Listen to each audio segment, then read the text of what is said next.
Welcome back to the Herbalist Hour. Today I'm incredibly excited to have on Felicia Cocotzin Ruiz. Welcome to the show, Felicia. Hello, hello. Welcome to the Herbalist Hour. This is where community gather, merging the power of people and flowers, the sweet and the bitter to the salty, the sour. Umami, it's time for the Herbalist Hour. Excited to get to meet you. You know, a lot of the guests that come on the show I've met in person over the years, on the internets, etc. But this is our first time chatting, so really excited to get to know you a little bit more, as well as dive deep into this amazing herbalism event we have coming up here, hosted by the Herbal Academy, which you're participating in. I know you'll be doing the keynote speech or the opening one, so we could get to that a little bit later. But for now, why don't we get to know Felicia a little bit more? Felicia, how did you get into this whole herbal thing? How did I get into the whole herbal thing? I think the herbal thing got a hold of me, and I'm sure Oh, from a very, very young age. I was very fortunate to grow up around grandmothers and aunties, and my mother. Just so everyone in our family used herbs, so it was just always part of my day to day. sure. Yeah. Absolutely. Would all of your elders identify as, say, a curandera?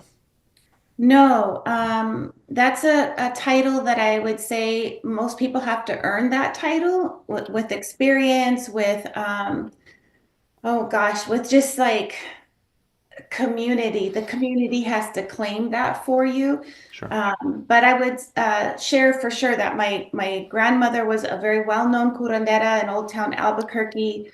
My other grandmother, who I never met, she passed on long before I was born. She was also known as a curandera who they lived in different parts of New Mexico, but they had different areas of specialty. And that's one thing I love sharing about what I do. It's not simply herbalism, but herbalism definitely lays down the foundation for many of the things that we offer to the community. What are some of the other pillars of curandismo? Yes, in curanderismo, my sister, she's a traditional home birth midwife. So being a midwife would be one of the pillars.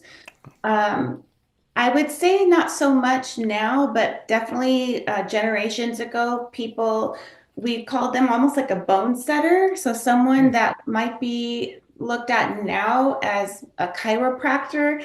Of course, long ago, they weren't doing, x-rays and things like that, but they would definitely manipulate people, adjust people in that way. People that work more, I would say, with the mystical and the spiritual realm, people like myself who work with herbs in so many different ways, and just all of it. There's people who are almost considered like uh, a total curandera, like they incorporate all of those things. How about the culinary arts? I know cooking is huge for you. I watched a very beautifully done documentary, maybe like an 8 minute mini doc on you yesterday. I was like, holy moly, this is so well shot. I'll have to link to that in the podcast show notes. But how does the culinary arts play in your life and just being a curandera as well?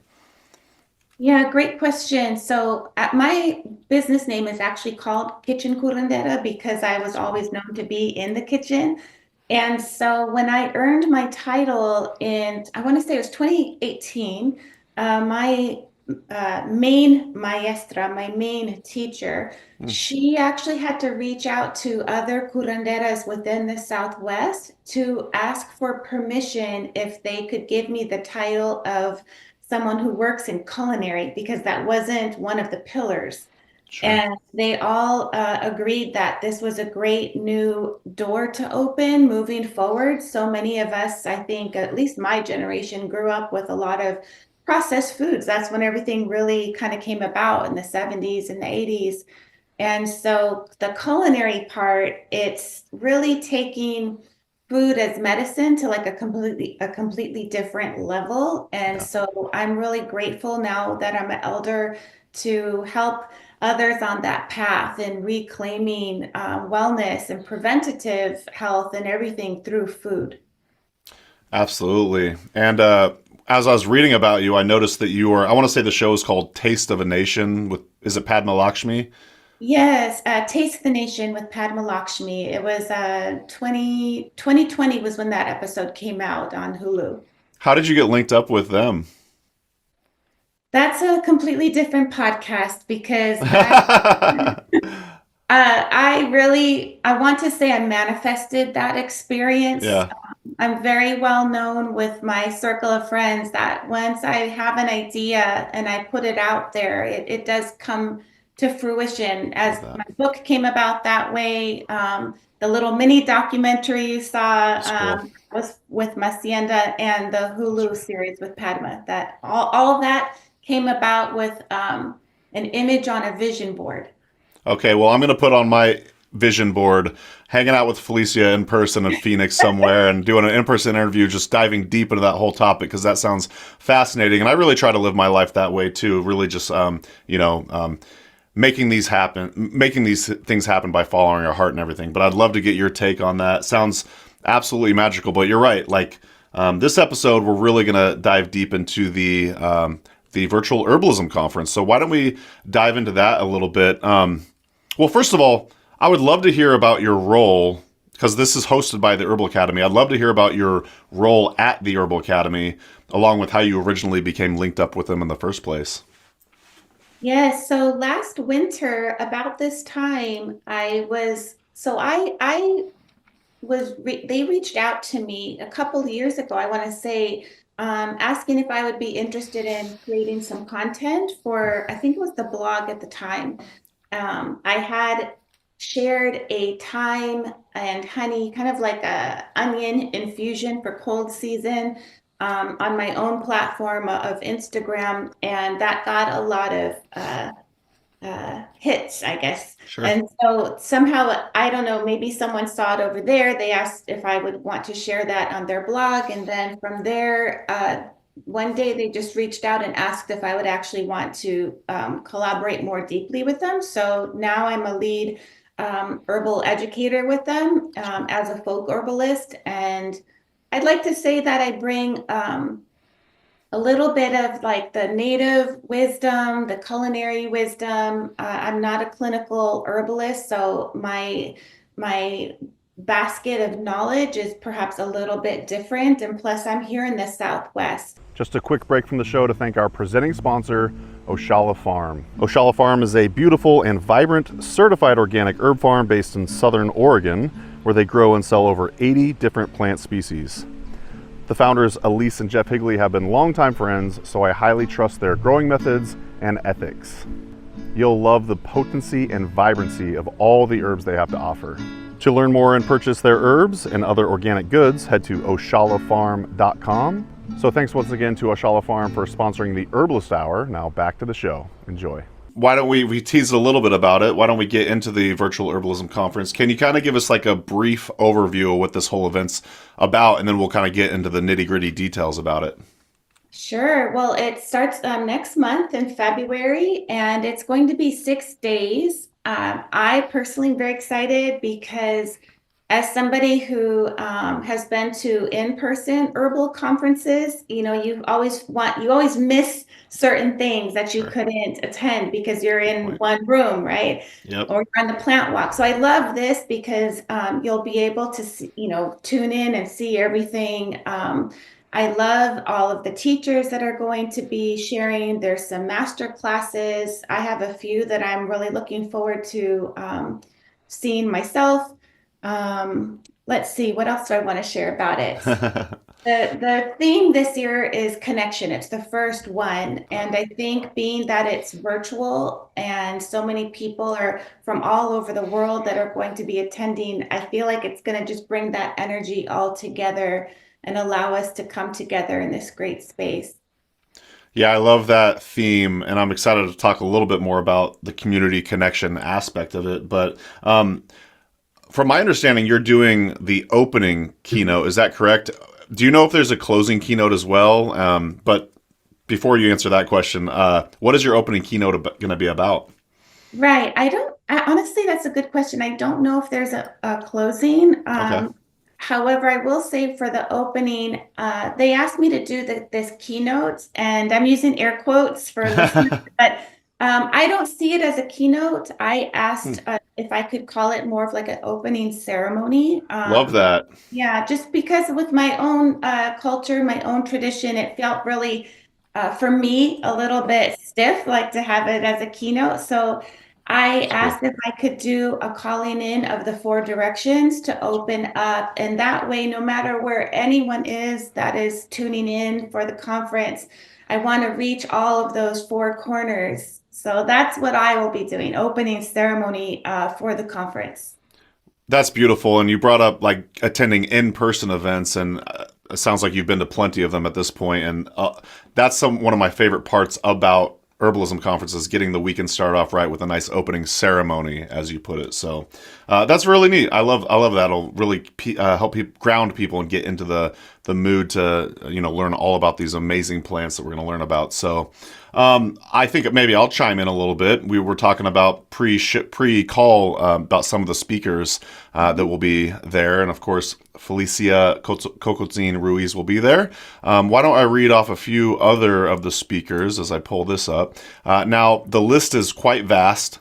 But I'll just read some names as I go down the list. We got Rosemary Gladstar, another Herbal Academy teacher, Lindsay Feldposh. That's awesome. Amber Myers. She's the founding partner and co-director. We've got Dr. Aviva Ram, Tierna Lodog, David Winston, Rick Scalzo, Mimi Hernandez, our good buddy Jiling Lin, Taryn Farrelly, who's also been on the Herbalist Hour. Actually, as I'm reading through this, a lot of these folks have actually been on the Herbalist Hour, so that's super fun. But the list just goes on and on. I mean, I could name drop lots more names here. We will leave links to all of this in the podcast show notes where you can learn more about the teachers and so on. But it's just going to be an incredible event, wouldn't you say? Oh, definitely. I've had the pleasure of being on Jingling's podcast a couple years ago when my book came out, and I did get to meet Aviva Cool. Ram as well virtually. And to me, the conference is going to have what I would say are like a lot of the godmothers, including Rosemary Gladstar, just a lot of the people like for me that really learned a lot through books, through their blogs, through their things that they, put out there for us to, as herbalists to learn from, free resources. And that's what I love about this one. This one's a free conference as well. I was just thinking that. I was like, maybe I should have said that right off the bat. This is a free event, which is incredible. Well, I guess since we're on the topic, why don't we chat a little bit about we said it's free, but there's also deals that you could get as far as purchasing lifetime access, etc. So do you have any information for us about purchasing VIP tickets, etc.? Yeah, I mean, like I said, when I've done the in-person conferences, which are fantastic, you always feel like you've missed out because you can't be in all places at the same time. Yep. So I do love that when you register for this free conference, you get like a little link that will allow you to purchase the VIP so that you can see everything and be part of everything. That way you don't have to pick or choose what you can be present at. So personally, I love that. It's a great deal. I mean, you named off some of those people that will be presenting and sharing and in conversation. And when I look at all of those people, for me, I can't wait to go through and honestly pace myself out and take my time and be able to take the notes and go back if I need to and rewatch something and share those, favorite recordings. Absolutely. Yeah, so again, you could register for this event. Like you said, it's a 6-day event happening in February 2025. But then you could register, you could get paid lifetime, you could pay for it and get lifetime access, along with lots of other VIP options like bonus classes, etc., including Herb Rally actually contributed one from our good friend Logan Keister. It's like a 12-minute in-person class where we're out in the field with him. He's teaching us all about Aralia californica. the spikenard. So that's a really beautifully shot, wonderful video. But I know there's a lot of other bonuses in there as well that I'm unaware of. But I don't know, Felicia, if you know of any other bonuses in there or not. I just know that once, I don't want to say too much, but I do know Sure. that there's like tiers, different Yeah. tiers. I would just tell everyone who's listening, Yeah. it's free. Like Yeah. that alone is such a beautiful gift, and Absolutely. I'm glad to be part of that. And then if you're able to, I would definitely take advantage of that VIP pass, because it is, again, just what we just talked about, being able to watch everything. Mhm. Absolutely. And links to register for this will be in the podcast show notes. Of course, that is an affiliate link. So Herbal Academy is helping support Herb Rally by kicking back some commission if you do end up choosing to pay for any sort of registration. So shout out and thanks to Herbal Academy for the support. But yeah, again, you can attend for free. This event's going to reach thousands and thousands of people across the globe. I guarantee it. Like it's going to be Hundreds of thousands. hundreds of thousands. Exactly. Oh, I don't doubt it. I mean, with the Herbal Academy's reach alone, plus it's gonna be incredible. All of these teachers, wow, it's just an incredible offering. I kind of want to just keep reading down this list of teachers, but I'm not gonna bore you with that. Like I said, you could check out the link in the podcast show notes to learn more about all the other teachers. But why don't we talk a little bit about the theme, which is of course building community. I'm just curious if, off the top of your head, if you know how the event plans on promoting community during the event, and in addition to that, if you could kind of give some tips and tricks as far as building community in your everyday life. I kind of threw a lot at you there. Yeah, well, I would say in the beginning planning stages of the conference, we had a meeting, and I'm sure they're still having meetings now. But I would say the theme we came up with was, that community, that connections. And that was really important to me, being a brown herbalist and being a folk herbalist. Sometimes we feel a little bit like our voices are not taken, as seriously because we're not clinicians. However, I love listening to clinicians as well. So I kind of feel like we're also bridging that gap, and we're allowing people to share and feel like we are big of a part of a bigger community. So we're not just like, you're in team that and I'm in team this. To me, that's really a part of the conference Love that. that I wish to, I don't know how to put this in the right words, but I feel sometimes, as the herbalist that I'm in this space in between. And I feel like this is really going to have a really beautiful bridge, because we do have a lot of folk herbalists that are also sharing, as well as doctors and naturopaths and scientists and ethnobotanists. So it's going to be a great way for people to feel that you can learn and see all of the different types of herbalism, that there's so many different, almost like branches and families of all of the things that we do. And that to me builds the connections. So well put. Yeah, it's a very diverse range in the teacher lineup, and it fits perfectly in line with Herb Rally's mission. I mean, we're all about building community, promoting diversity in the herbal community, hearing all different perspectives, like you said, from the doctors to the folk herbalists to the clinical herbalists, just all of the above. And it's going to be really exciting for me personally to get to attend these classes. I like how you keep hammering home the point. In-person conferences is very difficult to pick and choose, but between this, you could choose a lot of different classes, have access to a lot of different ones. And yeah, I really love everything you said there. I'm just going to read a few more teachers just for shits and giggles here. We got Erica Gallatin, Heather Wood Buzzard. We got, let's see, who else? Kat Sejas, also with, did I say her last name correctly, Felicia? Kat Sejas? Yes. Yeah. She's with Herbal Academy as well. Jane Metzger, Chanchel Cabrera, Asia Seuler, Jim McDonald, Maria Noel Grove, Seja Popham, David Crow. So the list just keeps going on and on and on. Like you said, it's just so many different diverse backgrounds. I can't wait to see what they're going to be teaching.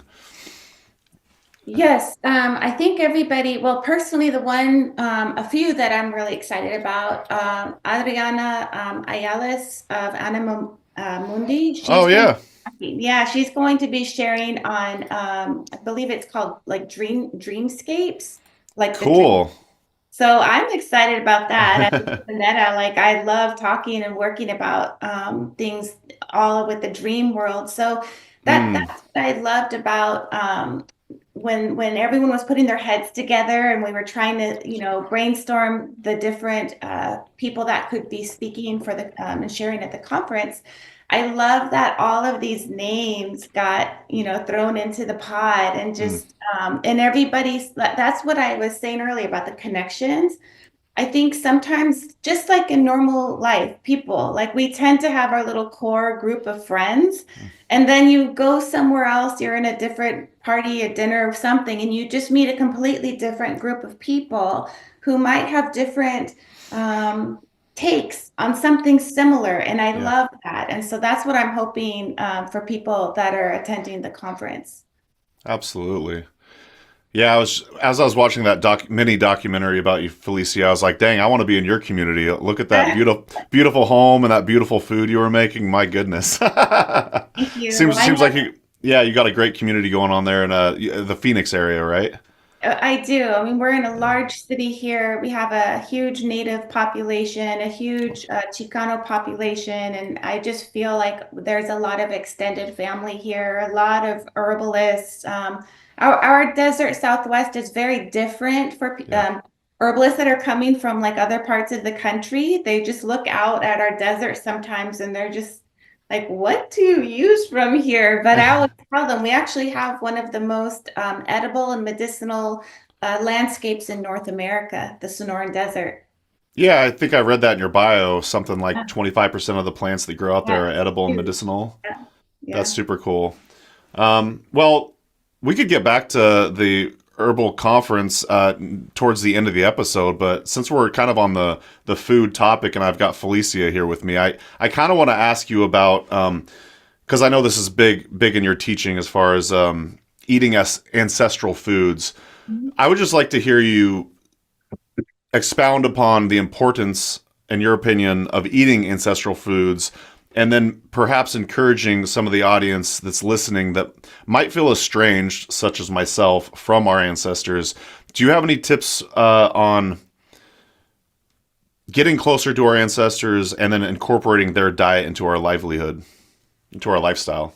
Yes. Well, here in my healing room, in my healing space, when I see people, I work with people from all different backgrounds, and I'm known for my work working with ancestors. And so when I ask people, no matter if they're European American, if they're African American, if they're indigenous, whatever their background is, I would say many people feel disconnected from their ancestral foods just because of colonization, because of Yeah. history, because of immigration, from all of that. And so I always tell them to kind of remove the larger picture because it feels overwhelming and just start with something small. If you are So good. fortunate enough to know what your lineage is, because not all people have that if they were adopted, for instance, or something like that. But just if you're fortunate enough to know, let's say I will use the example that your great grandfather was from Greece, right? And Hmm. immigrated to New York, and now your family's been here for a while, but you don't know anything about those ancestral foods.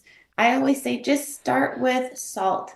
Salt, go find some Greek salt somewhere and use that on your food. And just when you're cooking, infuse your food with that essence of your ancestors. And that's what I mean, a piece, what is it, a grain of salt. That's how you start. And so it doesn't have to be suddenly you're making, spanakopita or something like that. Just start small and invite Yeah. those ancestors in a positive way. Just ask them to be helpful for you and see what happens.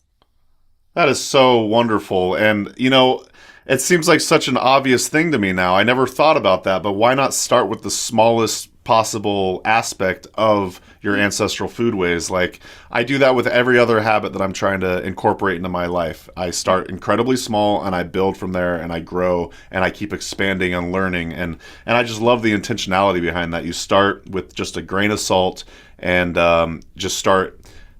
How do you, like, when you're actually like cooking, are you like, are you thinking of your ancestors? Are you praying to them? Like, how does that look for you?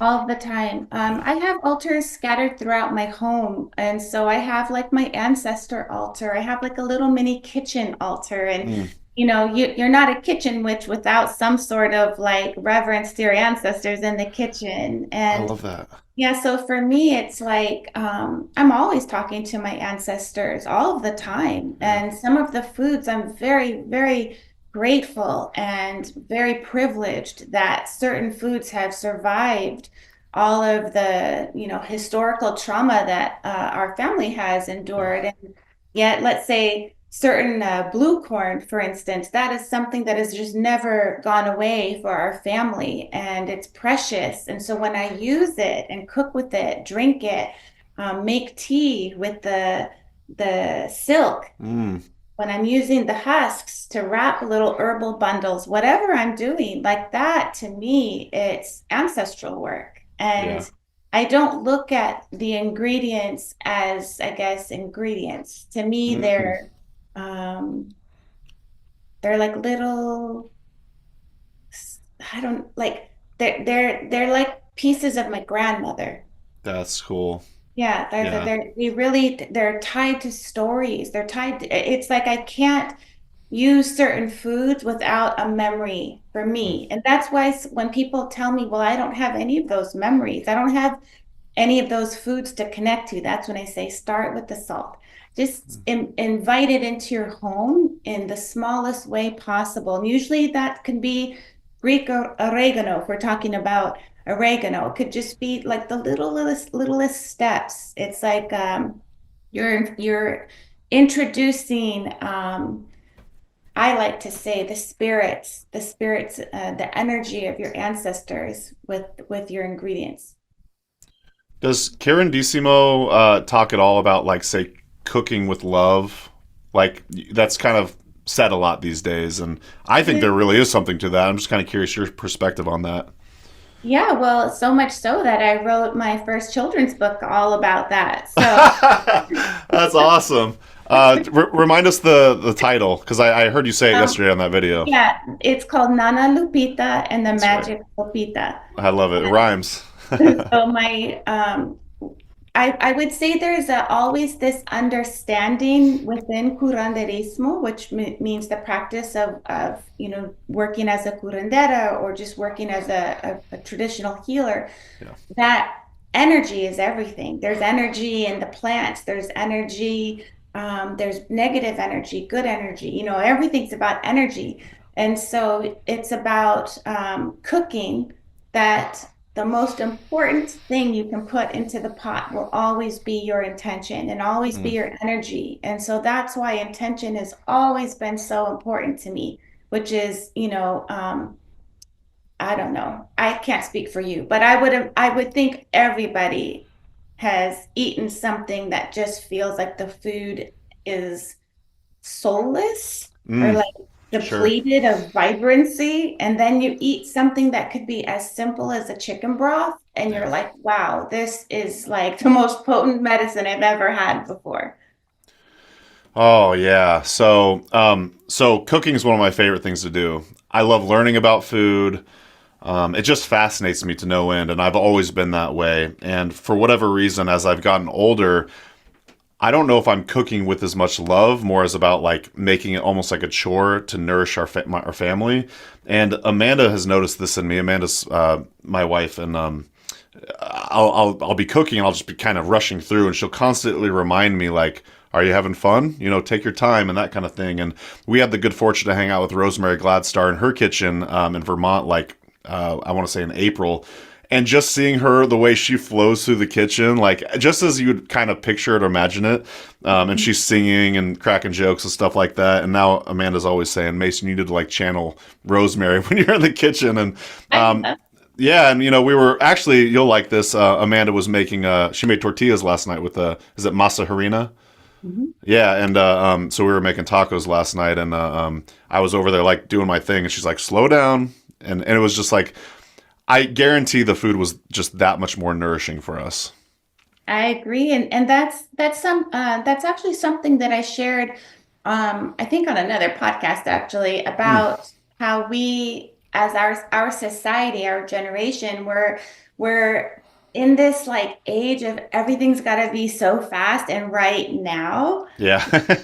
that a lot of the magic happens in that quiet time. And for me, when So I owned much. a restaurant, and I owned a restaurant for a very long time, some of my absolute favorite things were just like shelling the beans, just Yeah. the mundane work, because I just could think. And Yeah. sometimes if I didn't want to think, it was almost like meditation. And that to me is 100%. very, very different. So yes, I agree with your wife. Like it's okay if, we like time, we like schedules, that's where the modern society that we live in. But it's important to know that the energy that comes out with that intention of preparing your food, it really does make a difference. And when I am in a rush, even if I'm like I'll make fire cider, in like a big like gallon jars, and I'll Yep. make some, and it's kind of like I forget about it, right? I put it in the cabinet and I just forget about it. But if it's Yeah. out on the counter and I'm looking at it, then it's like is it time? Is it time? Is it time? It's Mm. I think we have forgotten how to forget about things in that way. And that's how I feel like about the cooking. It's like your goal is to like get it on the table and have it ready by a certain time. But I just think that there's a beautiful thing that unfolds when we're just taking our time and slowing down. That's a beautiful part that we're missing right now.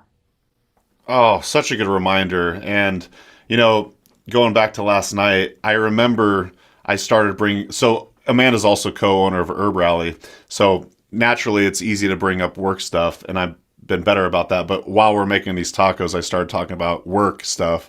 I was like, wait, I need to take a step back. This has nothing to do with work right now. I'd rather just, you know, be making the guac and just doing that and focusing on that as opposed to just talking about stressful things or whatnot. So yeah, just focusing on the food. If you want to sing or make crack jokes, that's all the better. But yeah, I Mhm. totally agree with you. It's going to absorb everything that you're feeling. And Yeah. I remind people that I feel like a lot of the things that we're preparing, they really are simply messengers for us. And Mm, so if your message in that moment is you're in a rush, you're angry, upset, you're talking about things that can wait, it's absorbing all of that. And yeah. that's going back to the question about curanderismo, about the energy and the love. Yes, that is a big part of the tradition, is that everything carries with it an energy. I love this conversation. While we're kind of on it, peripherally related, going back to the ancestral topic, I thought of this question earlier, and I just want to be sure to ask it because I'm just very curious. As a lot of us were, the quote unquote mutts, like we come from lots of different lineages and whatnot, and I'm just kind of curious if you're just like that grain of salt, if you're wanting to start small and delve into your different traditions or your different lineages, do you recommend starting with maybe the one, say that the lineage that the ancestry that draws you the most, or do you meditate on that to kind of figure out where you want to start? I'm just completely fascinated by that. Yeah, I'll give you a real example using my daughter. Okay. Yeah, because I think as a curandera, one thing that is very different than a therapist is we talk about ourselves and our own stories so that we humanize some of the things that are really happening. And so I'll give you that example because my daughter, her father and I have been long apart, but Sure. her father is of Russian Jewish descent, Okay. and my daughter is half of me. And so that's a very different two different cultural backgrounds. And so I always tell her, her name's Paloma. I always say, Paloma, Beautiful. Mija, like, don't ever feel like you have to choose sides. If one day you feel like you want to go make a challah, then go make a challah. You want to learn how to make pugel and all of those things, ask your baba, go make those things. It is just as important and valuable as you learning all of the things that I can teach you. I can't really teach you those because I don't know. I didn't grow up with them. I can read a recipe on how to cook them, but it's going to be missing those elements, those stories and things. So ask her.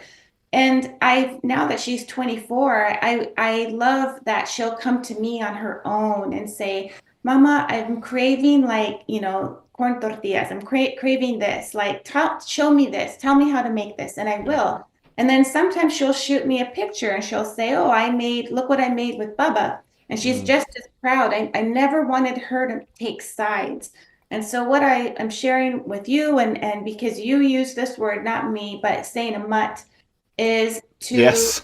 remove that word. Thank you. You're simply a person Yeah. of mixed lineage, just Yeah. like my daughter. And I would Yeah. never want her to feel like a mutt because Yeah. that was very disempowering. I want her to Hear, feel hear. like, yeah, I want her to feel like how beautiful it is that I have these two culturally very different backgrounds because I'm of indigenous Mexican descent from central Mexico. I'm indigenous from the Pueblos here in New Mexico and I'm in Arizona.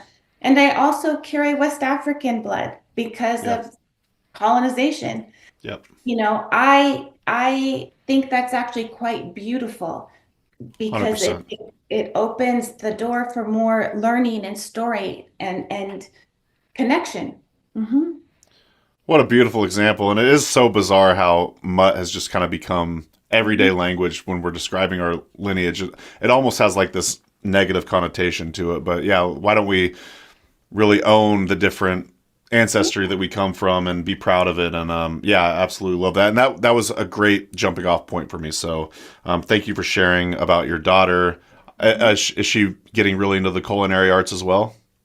She loves baking more than I do, but she's actually quite a great cook. I mean, she grew up in with her parents owning a restaurant and with me always being in the kitchen. So she's naturally she was always that funny little one who, she could describe what fennel tasted like and how it was different, from let's say other vegetables and things. She has a very good palate. Wow, that's Yeah. impressive. Super Yeah. cool. Well, I would love. We've got a few more questions for you, Felicia. I would. I would love for you to. We've already kind of talked a little bit about corn, or you've talked about corn. I just think this is the Herbalist Hour. It'd be kind of fun to delve into a little bit about the plants as well. Would you mind teaching us something? Could be a little, could be a lot about your love of corn. Anything that maybe the Herb Rally audience might not already know about it. Sure. Well, I guess I will start with I mentioned blue corn, That's right. and I absolutely love corn. And when I say that, I really want to be certain that listeners or viewers understand I'm not talking about the GMO, sweet corn growing all over as a Sure. monocrop. I'm talking about heirloom corn. Mm. And for me, it's like a little time traveler, right? But it takes me back in time, but I also hold it so precious that I really do want it for my future family.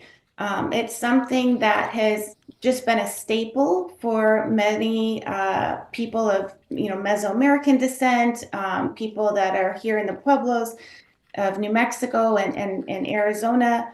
I feel like corn, it's like one of those plants where again you use the silk for Mm. tea, you use the husk to roll up, people use it for smoking, they use it, I like to just wrap up certain herbs in there to store it and to give it to other people.